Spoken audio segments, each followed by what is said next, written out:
Hello students, welcome back in your English grammar class. Okay, today we will discuss about the class. आज हम class पढ़ेंगे. Student class आप लोगों के लिए आई थिंक ये नया टॉपिक होगा, बट इसको मैं इजी से इजी वे में आपको समझाने की कोशिश करूँगी कि क्लॉज होता क्या है. पहले क्लॉज का मतलब जान लेते हैं. क्लॉज का मतलब होता है उपवाक्य. जैसे कि एक वाक्य होता है जिसको इंग्लिश में बोलते हैं सेंटेंस, जो कि आप पढ़ चुके हैं, ऑलरेडी पढ़ चुके हैं, वाक्य पढ़ चुके हैं. तो यहाँ पे आपको पढ़ना है क्लॉज.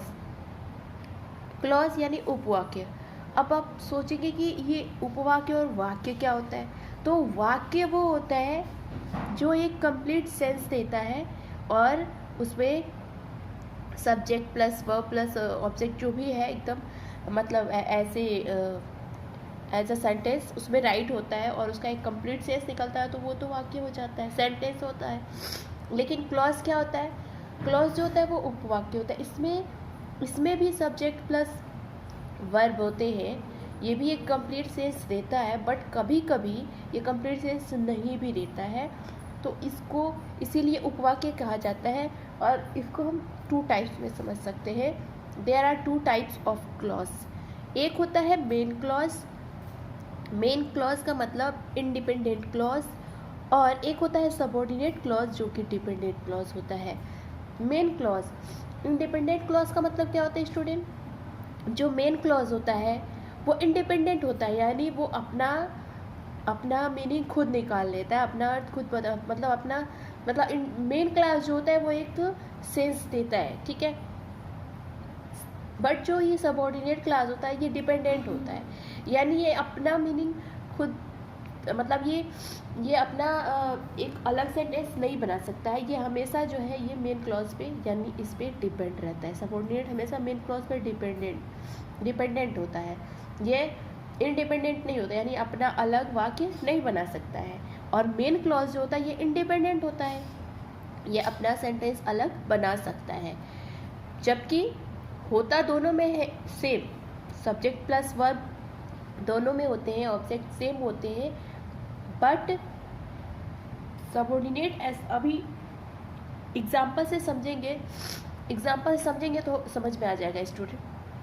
जैसे यहाँ पे एग्जाम्पल दिया है, I trust him because he always keeps his word. ठीक है, तो इसमें आई ट्रस्ट हिम जो है ये आपका हो गया main clause.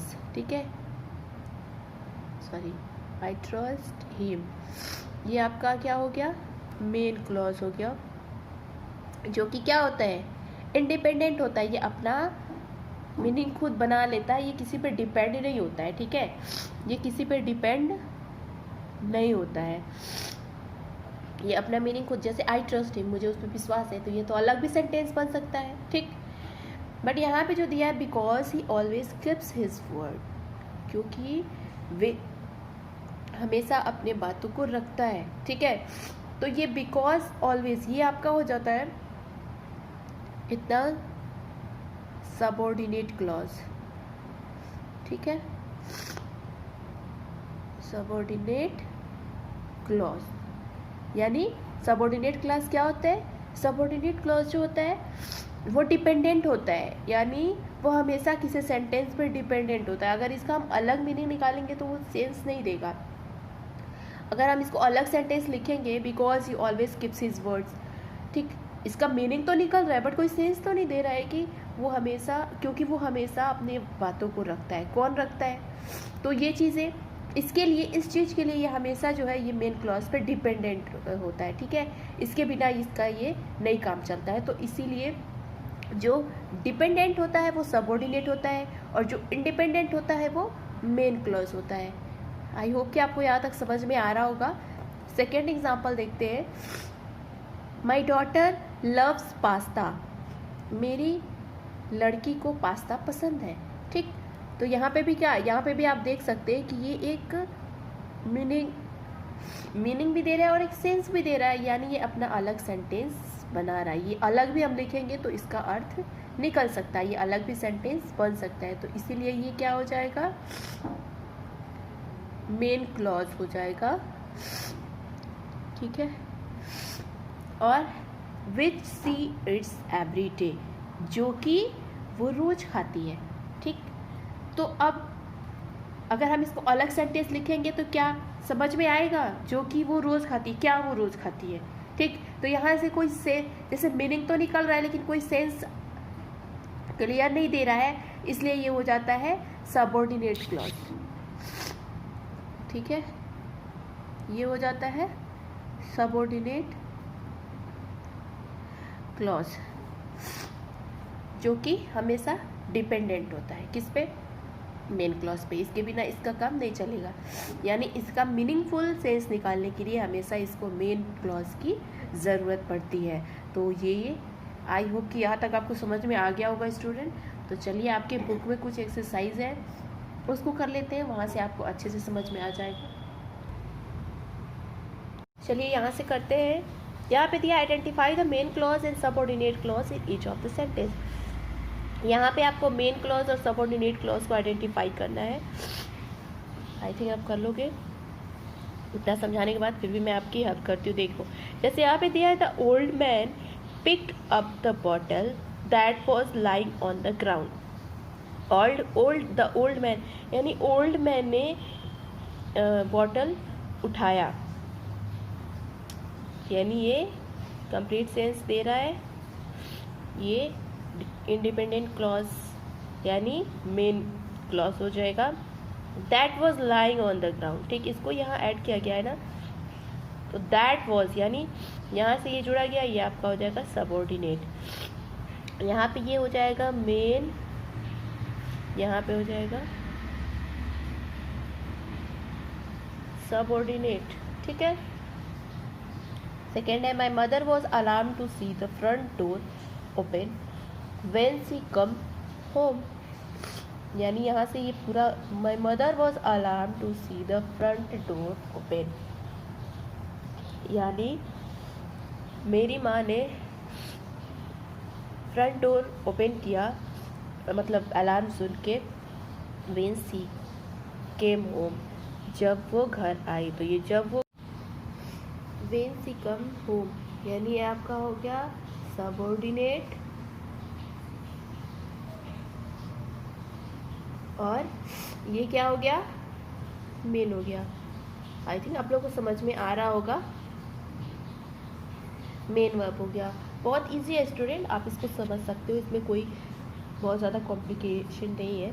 You can eat, ठीक है, आप खा सकते हो। यू कैन ईट, तुम खा सकते हो, ठीक। वॉट एवर यू लाइक, जो तुमको पसंद हो। तो वॉट एवर यू लाइक ये अलग अगर हम लिखेंगे, इसी से पता चल जा रहा है। अगर इसको हम अलग लिखेंगे तो ये कंप्लीट सेंस नहीं देगा।